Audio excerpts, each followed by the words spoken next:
하나님 홀로 영광 받으신 줄 믿습니다. 할렐루야. 자, 옆사람 손을 한번 꼭 잡아 보십시오. 따뜻한 온기가 전해지는가. 그리고 인사하겠습니다. 제 입 앉아 주셔서 감사합니다. 주님의 이름으로 사랑합니다. 축복합니다. 은혜 받을 줄 믿습니다. 오늘 우리 함께 은혜 받고자 하는 말씀의 제목이 모든 것이 감사합니다. 이런 제목으로 함께 은혜를 나누겠습니다. 예수 믿는 사람들이 인생을 살아놓고 보면, 또 인생을 찬찬히 되돌아보면 하나님의 은혜가 아닌 것이 아무것도 없다, 그렇게 느껴지면 우리의 입술에 이런 고백이 터져나오죠. 하나님 감사합니다. 우리의 인생들을 되돌아보면 참 하나님의 은혜, 하나님의 섭리, 사랑하심 앞에 감사할 수밖에 없게 되는 거죠. 다니엘 기도회라는 게 있어요. 수십 년째 이어지고 있죠. 우리 교회도 몇 년 참여한 적이 있었어요. 하나님의 인도하심이 참 섭리가 신묘막측해요. 어느 날 잠이 안 오는데 다니엘 기도회가 생각이 났어요. 그래서 유튜브를 하나 툭 들었는데 신묘막측하게도 지하고 인생을 비슷하게 살았던 한 목사님의 간증을 하는 거예요. 그 목사님은 충북 괴산에 있는 추산교회 이종남 목사라는 분이에요. 간증이 1시간이 넘으니까 축약해서 간단히 설명하면 그래요. 이분은 모태신앙으로 태어났어요. 그런데 하나님의 은혜가 그에게 임했어요. 중학교 2학년 때 십자가 하나님의 은혜를 체험한 거예요. 하나님 만난 거예요. 그래서 감격하게 열정으로 신앙생활을 했는데, 신앙생활이 깊어지면 깊어질수록 눈에 보이는 판단이 생기는 거죠. 예수 믿는 사람이, 교회 다니는 사람이 어떻게 저렇게 살까? 이게 맞는가? 신앙의 해이가 찾아왔어요. 그래서 나이 20 되던 해에 교회를 떠났어요.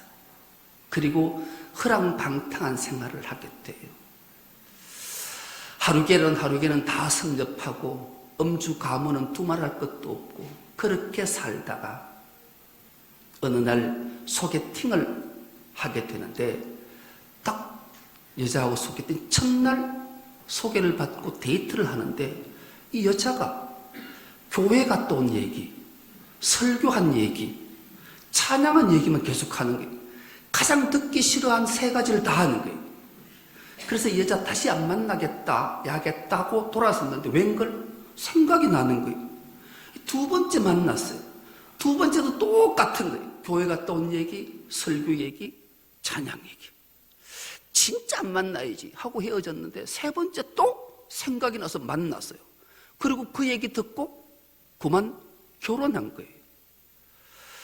결혼을 하고 이제 다시 하나님의 부르심 앞에 응답하고 신학교 가서 목사가 됐어요. 그리고 첫 임지가 충북 괴산에 있는 추산교회, 산골교회예요. 굽이 돌아가서 도착하고 보니 사람보다 소가 더 많은 동네에 부임을 한 거예요. 참 기가 막힌 곳에 부임을 해서 목회를 시작하고 다음 세대 어린 생명들을 키우기 시작했어요. 그리고 이제 세월이 흘러 자기 딸이 고3이 딱 됐는데, 여러분 고3이 되면 희한한 일이 발생해요. 이 딸아이가 그렇게 싫어하던 성경책을 읽기 시작하더라는 거예요. 고3이 왜 성경책을 읽을까요? 여러분 입시를 앞두면 초조하고 간절하거든요. 그러니까 하나님의 말씀을 의지하는 거예요. 그리고 얘가 학교에 가서도 성경책을 읽는 거예요. 신기한 일이 생겼어요. 자기 짝꿍이, 자기 친구가 어떤 책을 읽는데 아주 웃기도 하고 막 심각하게 읽으니까 궁금한 거예요. 그래서 야, 너 책 재밌는 책일래? 나도 좀 보여주면 안 돼? 이러는 거예요. 그때 이 아이가 기막힌 지혜 하나가 떠오르더라는 거죠. 그래서 네 이 책 읽고 싶나? 읽고 싶다. 그러면 내하고 약속 하나 해야 된다. 읽으려면 끝까지 읽어야 된다. 근데 이 책이 억수로 두꺼우니까 딱 한 권만 처음에서 끝까지 읽으면 된다. 이거 사도행전을 읽어야 된다. 사도행전은 1장에서 28장까지 있으니까 이거 읽어라. 근데 그 친구가 정말로 이 친구 말을 듣고 사도행전 1장에서 28장을 다 읽은 거예요. 정독한 거예요. 그러고 난 다음에 이 아이의 입술의 고백이 이 목사님을 놀라게 했다라는 거예요. 이 아이가 이 사도행전 1장에서 28장을 다 읽고 난 다음에 딱 이 친구에게 한 말이 끝내준다, 다 살린다, 딱 두 마디를 하더라는 거예요. 여러분, 목사님 자기도 성경을 수십 번을 읽어도 이렇게 요약을 못했는데 예수도 알지 않고 교회도 알지 않은 아이가 이거 딱 읽고 딱 요약을 하는데 끝내준다, 다 살린다. 참 하나님의 위대하심과 신묘막측함을 봤다, 이렇게 고백한 거예요. 그리고 훌쩍 뛰어넘어가서 이 목사님의 간증이 얼마나 놀라운가. 그래서 아이들을 말씀으로 양육하고 다음 세대를 키우기 위해 애를 많이 썼는데 부흥회를 여러 번 열었대요. 어느 날 또 부흥회 강사를 초청해 놓고 부흥회 준비를 열심히 하니까 아이들이 와서 막 열심히 도와주니까 기특해서 그 아이들에게 그 동네는 첩제 산중이니까 보이는 거라고는 내용 쌓인 십자가뿐이고 배달은 아예 안 되니, 배달 앱이 켜지지도 않으니 애들이 간식을 먹으려면 읍내에 나가서 먹어야 되니까 읍내에 가서 간식을 먹고 오라고 보내고 있었다라는. 얼만큼 시간이 지났는데 전화 한 통이 울려왔어요. 목사님 빨리 와보세요. 그래서 목사님이 급하게 가봤더니만 간식을 먹고 돌아오는 길에 차가 전복이 되어서 5명 아이가 타고 있었는데 4명 아이는 멀쩡히 서서 이렇게 보고 있고 한 아이가 널브러져 있는데 멀쩡하게 서 있는 아이들은 다 교회 아이들이고 쓰러져 있는 아이는 자기 딸 성은이라는 거예요. 그래서 목사님이 후닥닥 달려가서 성은아 괜찮아? 하고 아이를 이렇게 세우니 아이가 아빠 나 너무 아파 그러더라고요. 그런데 그 뒷말에 이 목사님이 마음이 녹아. 그런데 아빠 언니 오빠들은 괜찮아? 역시 목사 딸이구나 싶더라는 거죠. 자기는 아파 죽겠는데 언니 오빠를 걱정하는 그 딸의 마음 심성을 보게 된 거예요. 그래서 급하게 이 딸을 데리고 병원에 갔는데 병원에서 우리 병원에서 못 고친다, 빨리 큰 병원 가야 된다. 그런데 서울까지 가는 시간은 2시간에서 2시간 반인데 서울까지 가면 아이는 죽는다. 그러니 1시간 거리인 원주 세브란스 병원에 미리 제가 수술을 준비시켜 놓을 테니까 글로 이송하라. 그래서 1시간 거리인 원주를 향해 구급차가 출발시키고 자기는 뒤따라가면서 하나님 앞에 간절히 기도했다는, 하나님 이러시면 안 됩니다. 이러시면 안 됩니다. 도와주십시오. 그렇게 눈물로 운전하고 1시간을 따라갔어요. 병원에 도착했어요. 수술하러 들어가는데 의사가 우리 딸 살릴 수 있습니까? 라고 물으니까 죽을 확률 60%, 살릴 확률 40%입니다. 그들은 딸아이를 수술실에 보내놓고 눈물로 기도했죠. 그런데 놀라운 일이 있습니다. 여러분, 우리가 절박함과 간절함이 있을 때에 하나님의 말씀이 여러분 마음에, 머리에 생각이 난다면 하나님의 놀라운 기적을 경험하게 될 줄 믿습니다. 하나님의 말씀은 살아있고 운동력이 있어 좌우의 날선 어떤 검보다도 예리하여 혼과 영과 간절과 골수를 찔러 쪼개는 능력이 하나님의 말씀이기 때문에 그래. 그 절박하고 긴박한 상황 속에 이 목사님에게 하나님의 말씀이 떠오르더라는 거예요. 그 말씀이 시편 57편의 말씀이 떠오르더래요. 여러분, 시편 57편에 어떤 말씀인가? 이 말씀은 다윗이 사울의 죽이려 하는 절박함 속에 도망가다가 결국 깊은 동굴 속으로 도망가게 됐어요. 여러분, 터널과 동굴의 차이가 뭐예요? 터널은 통과할 수 있는데 동굴은 막 막다른 골목이에요. 이제 사울의 군사가 들어닥치면 자기는 죽어야 돼요. 그러니 이 다윗이 얼마나 절박한 마음으로 하나님께 기도했을까요? 하나님, 은혜를 베풀어 주십시오. 도와주십시오. 살려주십시오. 그렇게 다윗이 기도하는데 그 기도를 하나님이 들으셨어요. 하나님과 다윗과 마음이 통했어요. 성령의 교통함이 있었어요. 그러다 다윗이 기도 내용이 달라져요. 하나님 은혜를 주십시오. 도와주십시오. 살려주십시오 하다가 다윗이 어떻게 기도 한 단계를 업그레이드 시키는지 그 본문의 말씀이 시편 57편 7절에서 8절인데요.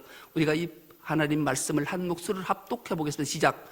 하나님이여, 내 마음이 확정되었고 내 마음이 확정되었사오니 내가 노래하고 내가 찬송하리이다. 내 영광아 깰지어다. 비파야 수금아 깰지어다. 내가 새벽을 깨우리로다. 아멘. 여러분 놀랍지 않습니까? 은혜를 베풀어 달라, 도와달라, 살려달라 하다가 하나님의 마음을, 하나님의 능력을 알 다윗은 하나님을 찬송하겠대. 내 마음이 확정되고 확정되었사오니 내가 비파와 수금으로 주의 성호를 찬송하겠습니다. 내가 비록 이 절박함 속에 있지만 하나님이 나를 지키시고 안보하시고 살려주실 것을 믿기에 내 마음은 오직 주를 향해 찬송하겠습니다. 그렇게 고백해요. 그리고 더 나아가 하나님 앞에 감사한 거예요. 살지기도 전에 먼저 하나님 앞에 감사의 고백을 쏟아내요. 이것으로 그치지 않았어요. 한 걸음 더 나아가요. 11절입니다. 놀라운 말씀 함께 봉독하면 시작. 하나님이여, 주는 하늘 위에 높이 들리시며 주의 영광이 온 세계 위에 높아지기를 원하나이다. 아멘. 여러분, 마음을 확정하고 하나님을 찬양하는 그치는 것이 아니라 하나님의 영광을 선포하고 구하는 놀라운 기도의 승리자가 된 거예요. 이 말씀이 이 목사님에게 생각나더라는 거예요. 그 절박함 속에. 그러니 이제는 하나님이 내 딸 성은이를 살리실 것이다. 그런데 살려내셨습니다. 그리고 그 딸이 다니엘 기도에 와서 하나님을 찬양하는데 울었어요. 제가 울었어. 이 찬양이 우리가 익히 아는 찬양이에요. 날이 저물어 갈 때, 빈들에서 그럴 때, 그때가 하나님의 때. 내 힘으로 안 될 때, 빈손으로 걸을 때 내가 고백해 여호와 이래. 주가 일하시네. 주가 일하시네. 주께 아끼지 않는 자에게 주가 일하시네. 주가 일하시네. 신뢰하며 걷는 자에게. 여러분, 주님께 아끼지 않고 자기 신앙과 믿음을 드리는 자, 주가 일하시고 주를 신뢰하는 자, 주가 걷게 하고 살려내셨음을 간증하며 찬양하니 온통 울음바다가 된 거죠. 그래서 지나고 나니 우리 인생은 모든 것이 감사한 줄 믿습니다. 11월 달은 교회력으로 감사의 달이에요. 마지막 감사주의를 셋째 주에 보내고 마지막 주에 감사를 우리가 기억한다면 우리 일생은 하나님의 놀라운 은총과 복이 임하게 되는 줄 믿습니다. 오늘 본문은 목사나 성도들이, 목사는 가장 하기 싫어하고 성도는 가장 듣기 싫어하는 본문이잖아요. 왜요? 연보가 나오기 때문에 그래요. 헌금의 설교는 힘들기도 하고 듣는 자도 불편해요. 그런데 놀라운 것은 이 연보가 헌금이 무엇인지를 결론을 알게 되면 하나님의 은혜구나, 감사구나, 기적이구나를 깨닫게 되는 줄 믿습니다. 오늘 본문의 배경을 살펴보면 그래요. 마가의 다락방에 성령이 임했어요. 교회가 탄생됐어요. 교회가 탄생되자마자 수많은 사람들이 예수 믿고 교회에 등록하고 구원받은 수가 날마다 더해지는 거예요.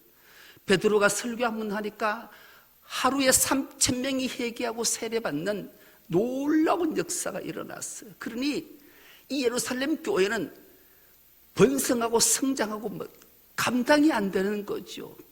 그런데 문제 하나가 발생되게 되는 거죠. 여러분, 교회가 많은 사람들이 몰려오는데 전도를 받고 오는 사람이 부유하고 편안하고 잘 사는 사람들이 몰려올까요? 뭔가가 부족하고 가난하고 어렵고 힘들고 병든 자가 찾아올까요? 묻는 게 바보지. 그렇습니다. 가난하고 절박하고 어렵고 힘든 자들이 교회에 나오는 거예요. 그리 자연스럽게 교회는 어려움을 당하게 되는 거죠. 그래서 극심한 이 가난이 찾아오게 됐고, 특히 이때는 예루살렘에 큰 기근이 찾아왔었어요. 많은 사람들이 굶주림에 있는 거예요. 참 놀라운 일이고 안타까운 일들이 많이 생겨났던 거지요.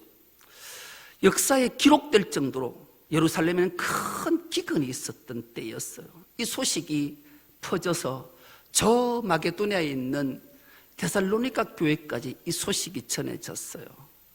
그러자 그 데살로니가 지역에 어떤 일이 있었는가? 그 지역에 지진이 있었어요. 여러분, 지진이 있으면 옛날에 집들이 튼튼했겠어요. 억수로 고난에 빠져 있었는데 이 소식을 들었던 데살로니가 교인들이 십시일반으로 연보를 해서 보낸 거예요. 이 소식이 고린도 교회에 전해졌어요. 그러니 고린도 교회에서도 우리도 좀 돕자, 그런 마음을 갖게 됐어요. 그런데 문제는 고린도 교회가 문제가 많은 교회였다는 말이죠. 어떤 문제가 있는가? 여러분, 고린도 교회는 참 은사가 억수로 많은 교회였어요. 그런데 죄도 많은 교회였어요. 그런데 열정도 많은 교회였어요. 그런데 파벌이 많은 교회였어요. 우리 교회처럼 문제도 많고 열정도 많고, 그러면서도 은사도 많고 죄도 많고 불순종도 많고, 이런 교회. 우리 교회만 그런가? 세상 모든 교회가 그래요. 왜요? 죄인들의 집합소기 때문에 그래요. 고린도 교회는 분파가 얼마나 심했는지, 바울파, 게바파, 아볼로파, 그리스도파, 네 파로 나눠서 막 난리가, 매일 싸우는 거예요. 매일 싸우는.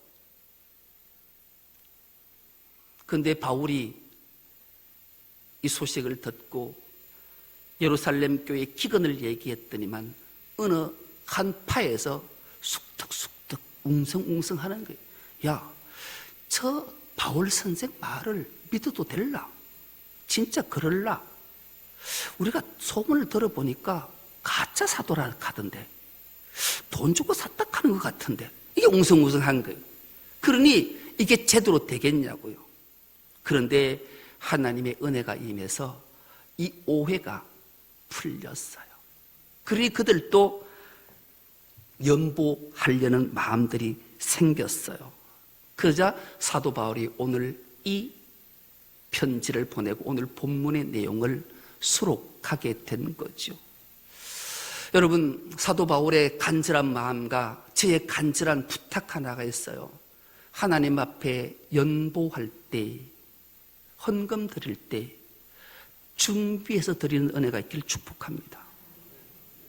연보는, 헌금은 준비해서 드려야 돼요. 그래서 오늘 본문에도 보니까 연보에 대해서 5절 하반절에 보면 참연보가 있고 억지로 하는 연보가 있다 그래요. 참연보의 반대는 억지로 하는 연보예요. 억지로 한다라는 말은 다른 말로 하면 적극적으로 하는 연보. 참연보와 억지 연보의 차이가 뭘까요? 참연보는 준비된 연보고 억지 연보는 그냥 적극적으로 드리는 연보를 억지 연보라 말해요.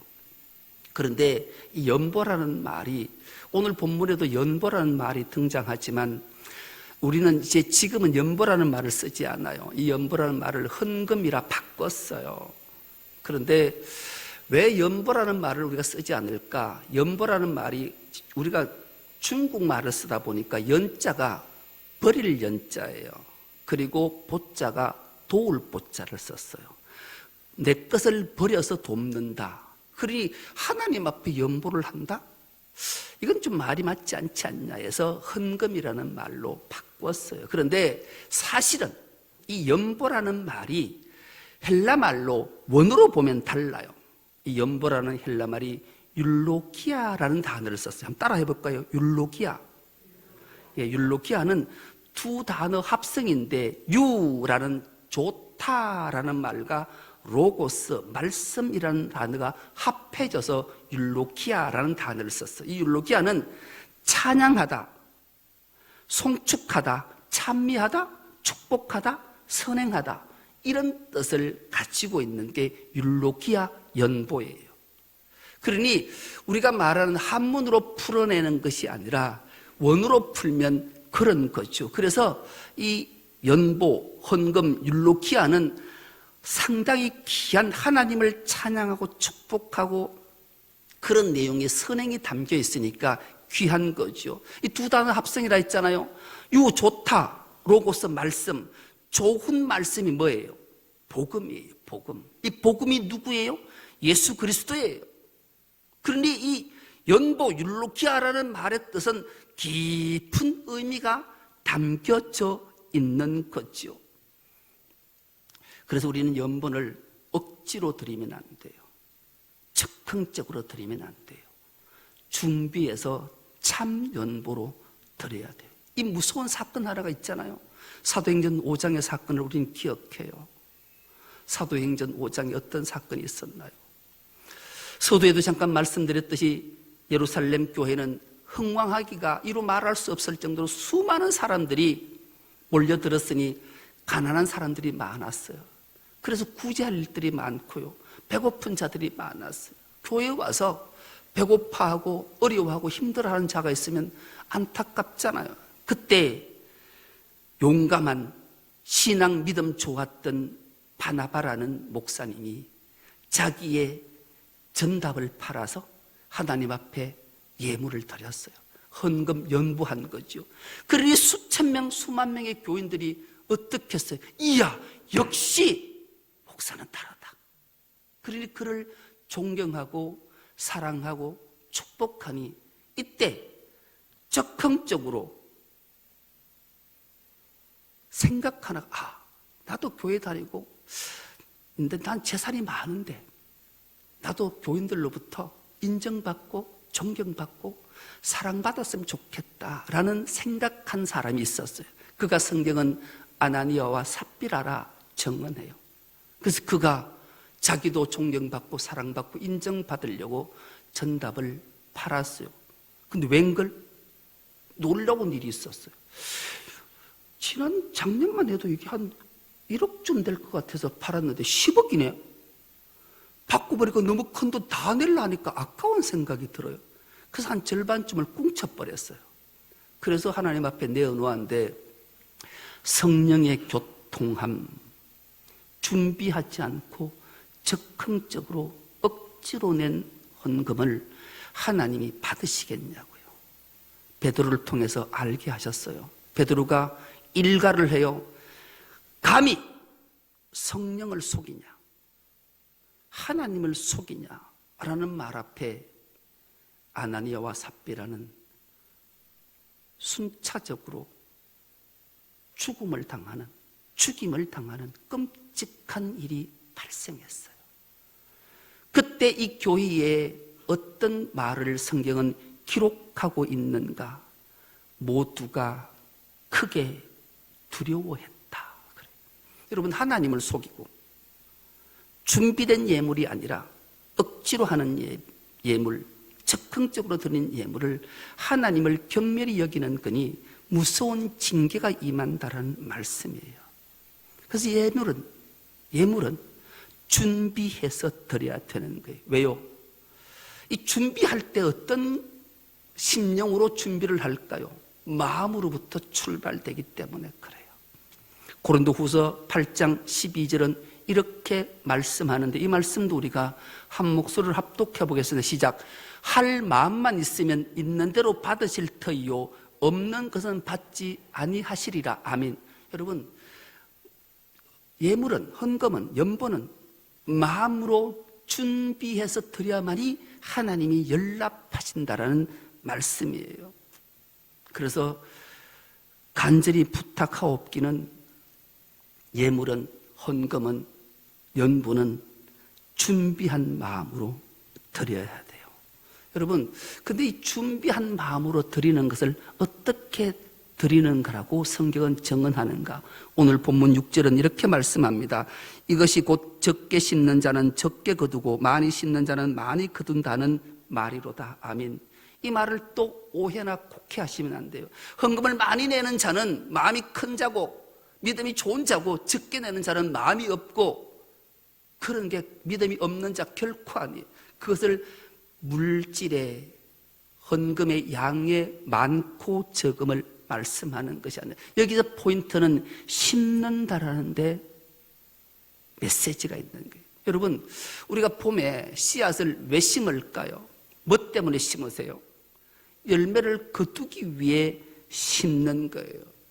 그래서 준비하지 않고 열매를 심을 수 있을까요? 준비된 건 하늘에 뚝 떨어져서 열매가 곡식이 자라고 30배, 60배, 100배의 결실이 있을까요? 결코 그런 일은 없을 거예요. 그래서 준비가 얼마나 중요한지를 몰라요. 여러분, 그래서 마음으로 준비하고 마음이 내켜서 하나님 앞에 준비된 예물을 드릴 때 하나님이 그 예물을 기쁘게 받으시는 줄 믿습니다. 그리고 놀라운 결실로 우리에게 은혜가 임할 줄 믿습니다. 여러분, 준비는 참 귀해요. 이런 예화 하나가 있더라고요. 어느 부부가, 노인이 100살인데 얼마나 건강한지. 여러분, 100살이 건강하다라는 게 어떤 걸 말하는가 하면, 이 어른은 달리기를 해요. 100살인데요. 저는 걷는 것도 쩔룩쩔룩하고 걷는데 참 그렇게 신기하잖아요. 소문이 났어요. 기자가 찾아가 물었어요. 어르신, 어떻게 건강한 비결이 뭐예요? 물었더니만 씨 웃더니만 이렇게 답을 하는 거예요. 내가 75년 전에 아내하고 결혼할 때 첫날 밤에 이거 약속했다. 여보, 우리가 서로 의견이 충돌돼서 싸우면 먼저 화를 낸 사람이 5km 걸어갔다 오는 걸로 하자. 그래서 계약서를 쓰고 사인을 했어요. 그런데 부부 생활 75년 동안 하루도 화를 안 내고 안 싸운 적이 없대요. 그래서 이 노인이, 어르신이 매일 75년간 5km를 걷고 뛰고 왔다라는 거예요. 그 기자가 이상하잖아. 근데 그러면 어르신, 근데 어찌 아내는 저렇게 건강하시냐고 물었더니만 이 어르신이 또 빙그레 웃더니만 말막에 내가 5km 걷는지 안 걷는지 확인하려고 마누라 또 맨날 5km 따라다녀왔다네. 그래서 건강했다라네. 여러분, 이게 준비, 마음만 가져도 안 되고 준비하는 마음이 있으면 실천에 옮길 때 놀라운 역사가 있는 거예요. 더 재미있는 것 하나 소개하고 말씀을 맺으려고 해요. 제가 지난번에 있었던 교회가 저 봉화군 무량면 계단사리 1호 19번지 문양교회에서 13년을 목회했어요. 그중에 무량라는 동네가 오전 약수탕이 아주 유명해요. 거기 가면 뭐 백숙하고 이런 게 유명한데 우리 교회 집사님이 아주 멋진 곳에 식당을 해요. 가끔 전화가 오지, 목사님 보시나로 오소 이러면 가면 그래요. 가을이 되면 여러분 가장 많이 제가 좋아하는 게 뭐예요? 송이에요. 송이철이 돼서 갔어요. 그러니까 이 집사님 두 내외가 막 씩씩하면서 말씀을 하시는 거예요. 목사님, 원래 송이값이 얼마인지 압니까? 그래서 얼마인데요? 80만 원, 80만 원이에요. 근데 서울에서 송이가, 첫 송이가 났다는 소식만 나면 빤석하는 거 있잖아요. 벤처락을 빤석하는 차가 막 샥 온대요. 오는데 와서 그거 탁 80만 원, 100만 원짜리 사가지고 그 집 와서 식당에서 밥을 먹는다. 그런데 옆에 데리고 온 색시가 마누라일까요? 미스 김일까요? 묻는 거예요. 50%도 아니고 100% 미스 김이라는 거예요. 팔고도 찝찝하다는 게 막 저거 단 한 번이라도 지 마누라한테 저랬으면 평생 따뜻한 밥 먹고 사랑받을 텐데 왜 그런지 모른다고 외자치 다 끌고 와가지고 그 먹는 거는 미스김 들어와서 비싼 먹는다. 여러분, 우리의 마음이 하나님을 향한 사랑의 마음이 어떤 마음을 가지느냐가 참 중요해요. 우리가 하나님을 사랑하면 가장 귀하고 맛있는 게 생각나면 가장 귀한 게 누구가 생각나야 할까요? 사람으로는 자기 아내하고 자기 사랑하는 사람들이겠죠. 그리고 하나님 앞에 믿음과 신앙은 하나님을 가장 먼저 생각해야 되는 거예요. 왜 그래야 될까요? 이유가 결론이 이거예요. 고린도후서 8장 9절입니다. 이 말씀을 한 목소리를 합독하는 것으로 말씀을 맺겠습니다. 시작. 우리 주 예수 그리스도의 은혜를 너희가 알거니와 부유하신 이로서 너희를 위하여 가난하게 되심은 그의 가난함으로 말미암아 너희를 부유하게 하려 하심이라. 아멘. 띄워두세요. 여러분, 연보, 헌금이 물질을 말하는 걸까요? 아니에요. 우리 주 예수 그리스도가 우리에게 연보하셨어요. 헌금하셨어요. 자기 몸을 버리셨어요. 우리 주 예수 그리스도는 우주 만물의 통치자세요. 우주 만물의 주인이세요. 그분이, 그 부유하신 분이 우리를 부욕케 하시려고 가난하게 되신 거예요. 우리를 살리시기 위해 자기가 십자가에 죽으신 거예요. 이것이 연보고 헌금이에요. 그리 마땅히 우리도 주님 앞에 우리의 몸을, 우리의 마음을 드리는 게 연보고 헌금인 거예요. 그리할 때 하나님은 하늘 문을 활짝 여시고 우리에게 신령한 복과 하늘의 신령한 복과 땅의 기름진 복으로 우리에게 채워주실 줄 믿습니다. 감사의 달에 지난 날을 되돌아보면 하나님이 베푸신 은혜, 그 섭리를 깨달아 감사함으로, 모든 것이 감사합니다 고백함으로 하나님께 크신 영광을 올려드리는 우리 중선롭게 모든 건속 다 될 수 있기를 간절히 기도합니다. 하나님 고맙습니다. 11월의 마지막 주일을 우리를 부르시고 모든 것이 감사합니다 고백할 수 있도록 은혜 주시니 감사합니다. 우리 모두가 하나님께 크신 영광을 올려드림으로 하나님 놀라운 복과 은혜를 다 받아 누리는 우리 모두가 되게 하여 주옵소서. 감사드리오며 예수님의 이름으로 기도드리옵나이다. 아멘.